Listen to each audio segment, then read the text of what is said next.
In today's video, I'm going to teach you how to transfer money from Sendwave to Ghana. By the end, you'll feel confident sending funds quickly and safely with no guesswork.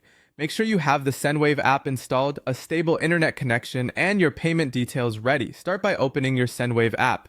If you haven't used it in a while, it's a good idea to update to the latest version so everything looks and works as expected. Once the app is open, log in with your account. Use your usual secure login method and complete any verification the app requests. This keeps your transfers protected. When you reach the dashboard, you're ready to start sending money. Look for the option to send or the main transfer button on the home screen. Next, tap on recipient. If you've sent money before, you can pick an existing contact. If not, you'll add a new recipient now. Set the country to Ghana. This ensures the correct currency and payout options are available, and it helps the app format phone numbers properly. You should now select the payment method for your recipient.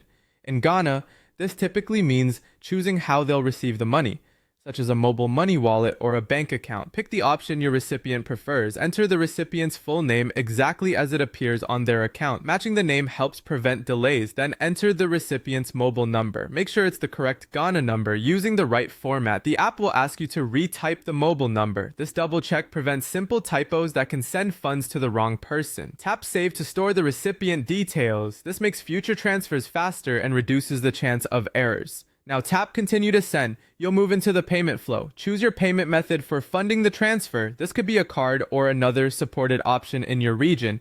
Ensure the payment source is active and has sufficient funds, and take a moment to know any applicable fees. Enter the amount you want to send. The app will show the estimated exchange rate and what your recipient will receive in Ghanaian cedis along with fees if applicable. Review these details so there are no surprises. Tap Continue to Send to review the summary.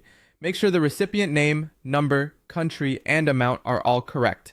Finally, tap Confirm Transfer. Sendwave will process the transaction, often within minutes. You can view the receipt in the app and track the transfer status. If anything looks off, use the in-app help for quick support. That's it. Your money is on its way to Ghana.